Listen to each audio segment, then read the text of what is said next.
The bad news just doesn't stop.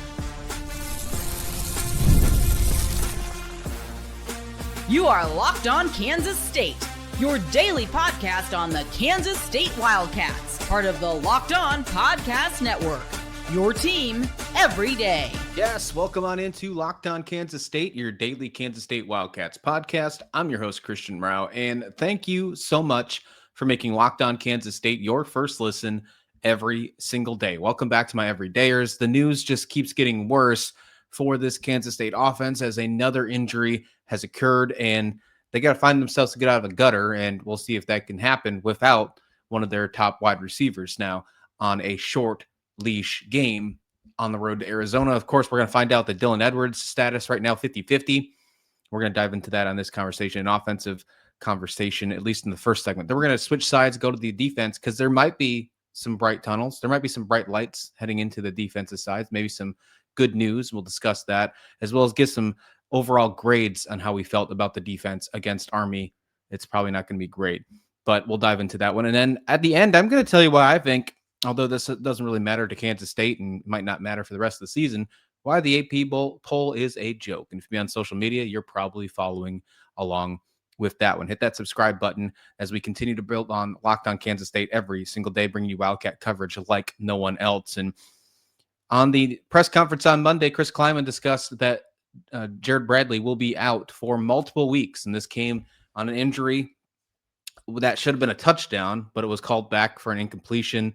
They wound up still scoring on that drive. Jaron Tibbs made a great catch to make that touchdown, but the biggest issue is Bradley is going to be out for the foreseeable future. He said multiple weeks.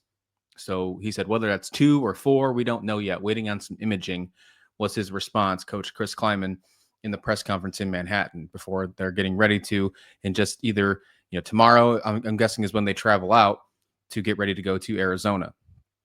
This one stings. This one stings a lot. And Jared Bradley has made some decent plays so far for Kansas State. And if you only watch the Dublin game, you might have some mixed emotions, or really, honestly, you might just have some mixed emotions, period, about this wide receiver core. And I don't blame you because, there have been some drops, but overall, this wide receiver core has been better so far this season than last year. And I think that is just alone is a good step forward. It doesn't feel that way because you're 1-2, but it's not an issue, at least wasn't an issue until now. When you look at snap counts, based on this, Bradley is the third on wide receivers for snap counts over the last 3 games. He only is behind Jace Brown and Jaron Tibbs with 143 and 137 respectfully. Bradley had 102 snaps, and most of that just came from the fact that because he missed the majority of the game this past Saturday, he was tagged along with the other 2, heading into this one. So it's a huge blow, and we're going to probably see Adonis Moyes come in and get most of those snaps, I'm guessing, since he has 47 on the 3 games, and a lot of those did come in the game against Army. But hear me out here. What about the possibility of a guy that has all this hype, a guy that is a freshman, hopefully a freshman phenom, suited up for the last 2 games, sounds like he's good to go, could be a perfect time to plug and play Lincoln Kure into this situation. It's a Friday night game. It's a short week, so I don't know if there's enough time to prep, but what a perfect time when you're down and you're looking for the fans to build back up. You're looking for Avery Johnson to find a new target, a new best friend alongside Jace Brown. What a perfect time to get a confidence in a guy like Lincoln Kure. When a season could possibly go south, folks, you don't want recruits heading out and hitting the portal like it could happen. If they don't buy in this player-led program, you want to make sure you can build the confidence and say, hey, we believe in you. We want to make sure you start getting your reps. So what a perfect time, if healthy, if he's ready to go, to get Lincoln Kure the football against Arizona on Friday night. There's snaps available. And although, yes, I'm saying there's wide receiver snaps available and then talking about a tight end and Lincoln Kure, I think we all know that Lincoln Kure can play some of those positions. I'm not saying he's going to be a wide receiver, but Matt Wells could find a way to get him involved. Hopefully. I think you can find a way to get him involved.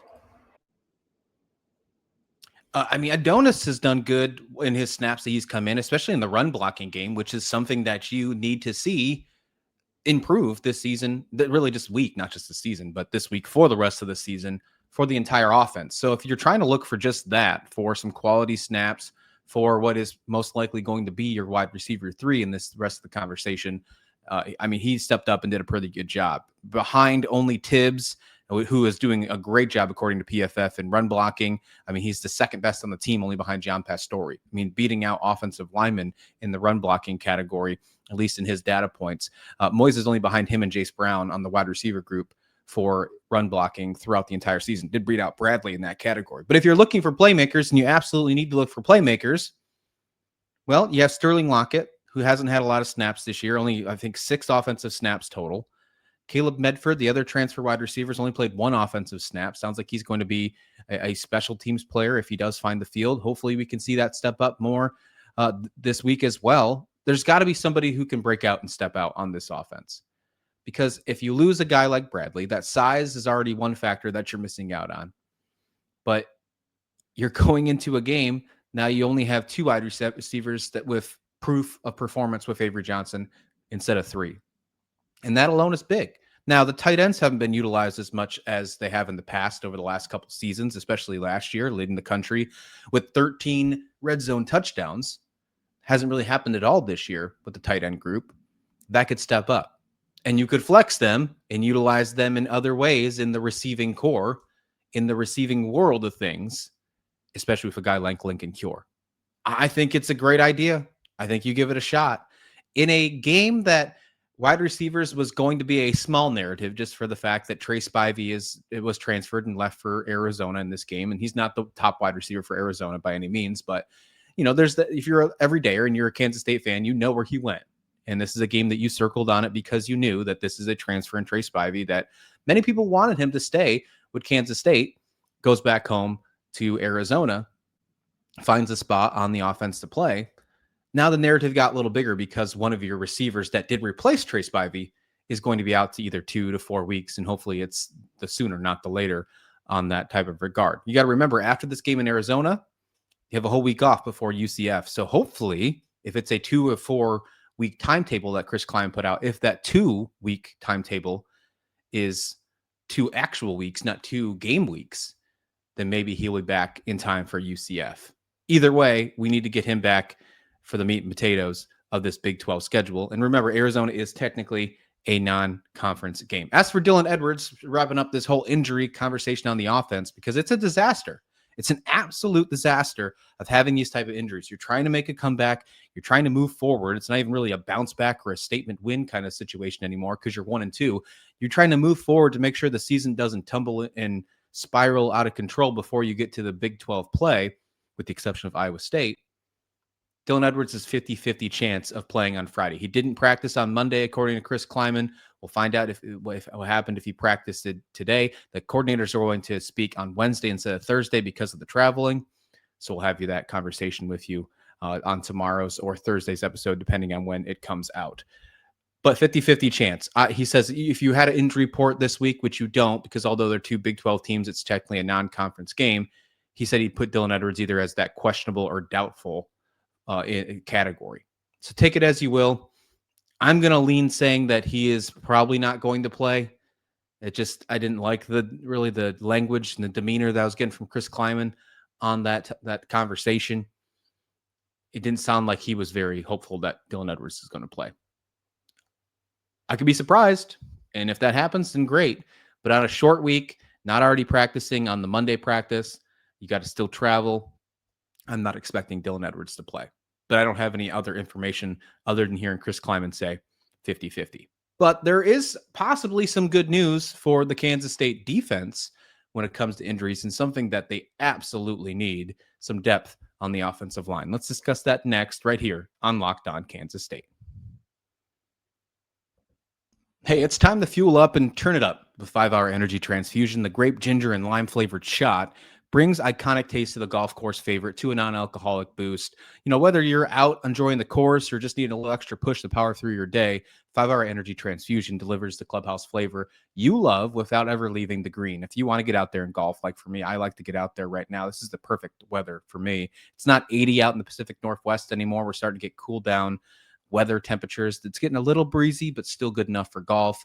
But the daylight, is not as good as anymore. You get a little tired earlier in the day, and 5-Hour Energy is a perfect shot for that. So now you can actually amp up for the fun even more. Just buy, snap, and enter for a chance to win a dream golf trip for 2 to any golf tournament in the USA.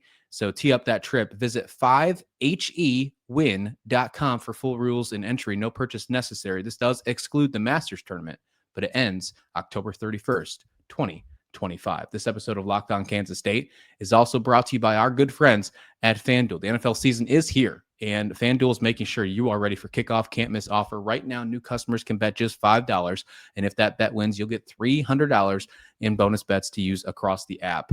I mean, how exciting was Sunday Night Football between the Bills and the Baltimore Ravens? That might have been the game of the year, and we got it in week 1. And if you were even lucky to bet the Bills maybe in a live bet in the second half or third quarter, especially with this good old $5 bet for a bonus bet, you were cooking. You were doing really good. So if you're ready to play, download the FanDuel app today by downloading it at FanDuel.com and get ready and get started, because that's FanDuel.com, your place to get that first $5 bet and win $300 in bonus bets. Well, we did get some good news about some injuries potentially from Chris Klieman on Monday when he was speaking to the media in Manhattan, getting ready for the game against the Arizona Wildcats, Battle of the Wildcats out west. And it's going to be a good one. It's going to be a doozy. It's on Fox. It's on Friday night. It's going to be one of those crazy games. It's going to be a game. Exciting. And the line, our good friends at FanDuel, as I just mentioned, the line is all over the place. I put out a post just the other day, and Kansas State was a 1.5 to 2.5 point underdog. Now they're a 2.5 point favorite. So if you're somebody who's on the edge right there, get it while it's hot. Get it while it's hot, because it sounds like it's going to be going all over the place. But as for the defense, it sounds like Brian Davis is going to be ready to go. He started practice on Monday. Chris Klieman sounded a lot more hopeful about him being able to go on Friday compared to what Dylan Edwards was in his conversation, whether the 50-50 thing. He sounded very excited, actually, about him potentially being back. And he mentioned how everybody was talking about him during media days, including him and all the players, when people would ask, who are you most excited about? Who are we not talking about enough? And everybody would discuss about Ryan Davis. I didn't really have him on my radar this offseason until that media day happened. And they're not letting you forget about him. Sounds like he's going to bring a huge impact to this defensive line, something that is absolutely needed because of what happened over these last couple games, not be able to stop the run in the fourth quarter against Iowa State. I mean, what they just did against Army, getting popped 3-4 yards a carry, it beats you up. And this team is on a short week. They're banged up and bruised. Having any extra defensive linemen and to get to the pass rush, one, to Noah Fafita, because he's having a good season so far, and two, because you just need to find a way to stop the run. We're going to do a deep dive into Arizona's game plan on tomorrow's episode, more on just kind of breaking that one down and understanding Arizona and how Kansas State can beat those. But of course, we're going to discuss them a little bit in this regard. Overall, I think you need more of a defensive line. That's sure. I mean, if you look at the defensive grades for PFF throughout the season so far, almost not a single defensive lineman. There's none. No defensive lineman cracked the top 10 for the defense. The best defensive lineman in grade-wise, according to PFF, is Malcolm Alcorn-Crowder, but he's only had 30 snaps. So can you really count him? Not really, right? I mean, Toby, if you want to count him as a defensive lineman, he's up there in the top 3. So obviously Toby, so I take that back. Toby's the third best. But as defensive linemen and edge rushers, only one in the top 10. And then Malcolm, can't really count him because he only played 30 snaps. And then you get Cheedy, and then you have some of your defensive linemen towards the bottom or the middle of the pack, just hitting the top 20.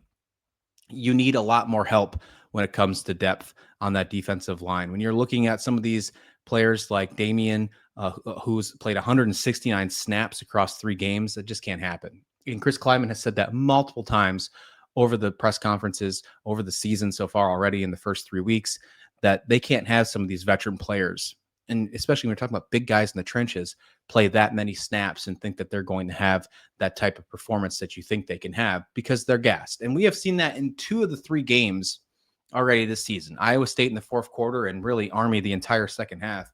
This defense just couldn't hang because they were gassed. And I don't think we've seen the true potential of this defense so far because we've seen them be exposed multiple times. But who knows? Is it because they've been on the field too long? Like, I'm trying to give the benefit of the doubt in that situation. I'm not using it as an excuse by any means, because you have to find a way to win those games. But when you are looking for, sunshines and rainbows in the little scheme of things peeking through the window, you want to be able to think that you can hopefully get some improvement here if they bring more of these players back. And by the excitement level on Ryan Davis should do that alone, you hope. And they have to find a way to get to Noah Fafita. They have to find a way to break him up. They talked about in the press conference that they're also, Arizona really hasn't played an opponent so far this year, so that's something to keep in mind as well. But they've thrown to 11 different receivers. They've got a lot of weapons being utilized. So there's not just one guy, Trey Spivey being one of those guys, but there's not just one guy. There is a couple dudes on the team, which we're going to discuss and dive into, but they can spread the ball around. So they're going to be fresh on the offensive side. When it comes to the defense, how can they step up and perform? That's probably the biggest thing that you got to keep in mind. I want to see more from Austin Romaine just because he's the star of the show. I want to make sure that he can be that guy. VJ Payne, Coach Klieman kind of called him out before the Army game, saying he was pressing a little too much. Sounded like they were still doing that in the Army game, right? Eye discipline. They talked about in the press game post-conference how he thought that they were okay with eye discipline, with the exception of that halfback pass that no one had any idea that was going to happen from a service academy. But otherwise, he said that the eye discipline was decent. Zayshawn Rich has had some issues when it comes to the coverage. He's been back and forth with that. I've noticed that there's been some moments where he's had some issues with some of his receptions on his targets. He's allowed 9 receptions on 13 targets. But overall, he's played the most snaps on the defense. So Kansas State obviously trusts him. Coach Malone obviously trusts him to get the job done. Whether it's he's just getting picked on because of the guy he's going after, maybe because he's covering the top guy. I'm not sure, but that's something to keep in mind this week, because this is going to be a week where I think Arizona is going to try and throw the football a ton. After watching Kansas State the last 3 weeks, I don't think you can go into the game plan if you're an opponent and think we can't pass it all over this team. When North Dakota, with a first game player in Kaminsky, his first ever career start, threw it around on a Power 4 team, where Army, a service academy, threw it pretty decently against this secondary with a guy like Noah Fafita, who doesn't have McMillan anymore, Tatora McMillan, who is now in the NFL with the Carolina Panthers, but they still have a decent wide receiver core, and he can still sling it and is considered one of the top quarterbacks in the Big 12 along with Avery Johnson. So would not be shocked if there's if everything goes bad for Kansas State. I wouldn't be shocked if Fafita has 300 plus passing yards in this game. So secondary really has to step up if they want to win this football game and really even keep it close. It could go south real fast, or if they stop the passing and they find a way to be tough in the trenches and can really push it around, and maybe some of these guys like Ryan Davis who come back can step up and get some pressure and maybe cause some turnovers, then maybe we'll see a different game from Kansas State. I'll have my predictions on Thursday's episode because we are playing Friday. I still expect to have a Friday morning show out, kind of just dump it all out, whatever's left. If there's any other news that are breaking or whatever the case may be, we'll still probably have a Friday show. Not sure if it'll go the full distance. We'll get a full 30 out of that one. But of course, we'll also be live on Friday right after the game, or maybe it's Saturday. Who knows how late this game is. But either way, as soon as the game's over, we will be going live and discussing hopefully a Kansas State victory over the Arizona Wildcats. Hey, I got to tell you something. This has irked me. And if you've been on social media over the last 24 hours and looking in the college football feeds, this might bug you too. I want to discuss that next as we finish up this episode of Locked On Kansas State. But first, Locked On Kansas State is brought to you by Game Time. College football is back, and I couldn't be more excited. Even though our team's not doing very good, I am still excited that college football is back. I'm a sicko. I watch it on Friday nights, Saturday nights. If they have it, when action starts, I'll be glued on Tuesdays as well. You name it. The tailgates, the rivalries, energy in the stands. There's just nothing like it. But when I do get a chance to go to a game and sit down wherever the case may be on one of those in the Pacific Northwest. That's usually down in Seattle for a UW game, or maybe I take to Pullman for Washington State. I've even gone down to Corvallis for a couple games down for Oregon State. But either way, well, as of late, that's where I've been going. But whenever I do, though, I use Game Time. Game Time is the app that gives the advantage back to fans. It's the easiest way to score last-minute tickets at the best prices with no surprise fees. What you see is what you pay. I pulled the Game Time app with just a couple taps, and I see amazing deals out here. And even with the prices in the Pacific Northwest, it's insane when it comes to inflation. But I'm talking about you get your favorite college games for as low as $25 for good seats too. Nothing crazy nosebleeds or something with an obstructed view. So take out the guesswork of buying college football tickets with Game Time. Download the Game Time app, create an account, and use code LOCKEDONCollege, all one word, for $20 off your first purchase. Terms do apply, but again, that's code LOCKEDONCollege for $20 off. Swipe, tap, ticket, go. Download Game Time today. The AP poll is a joke. I mean, period. I think you have to say that now after what just happened and transpired in this last poll that came out heading into this week. And yes, I know that this doesn't involve Kansas State at the moment, being 1-2, losing to an FCS opponent, losing to Army, fell out of the AP preseason poll after the loss to Iowa State in week 0. But I think it just gives you a strong feeling that these polls don't really matter and shouldn't matter, at least until we get later on in the season. And the reason I say it doesn't matter, and maybe they need to take a deeper look at this so fans actually do care, because this is getting a lot of traction. And honestly, I think this is the first time in a very long time I've seen every sport fan in the world of college football, no matter what your fandom is, whatever the case is, agreeing on this. You have to make sure you vote correctly. And if you have an issue, you got to back it up. This is what I'm getting at here. And I usually don't call people out, but if you're having the important job of voting on the AP poll, then I think you deserve to have this type of criticism. One of the AP poll voters, she's a USC beat writer for University of Southern California, Haley Sawyer, put in her AP poll, she had South Florida above Florida. Florida obviously got upset by South Florida, a G5 team, and Sawyer actually moved Florida up 2 spots after losing to UCF on Saturday. That just as blatantly shows that she just didn't watch the game, or at least didn't even look at the box score. Like, I understand you can't watch every single game. Like, you're not a college football sicko, even if you're a beat writer. I get it. And for the record, beat writer is a tough job. Like, if you're a beat writer for just one team, you are focused and glued on that team. They deserve the utmost respect for covering that said team.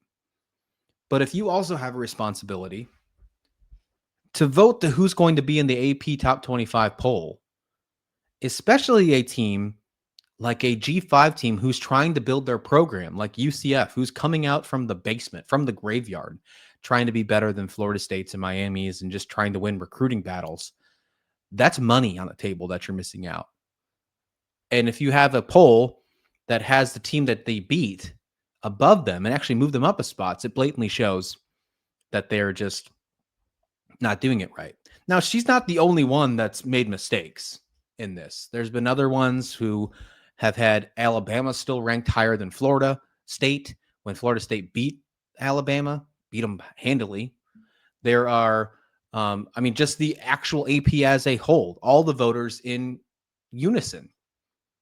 When they put out the new one, Notre Dame, who has not won a single game yet this season, moved up a couple spots this week compared to last.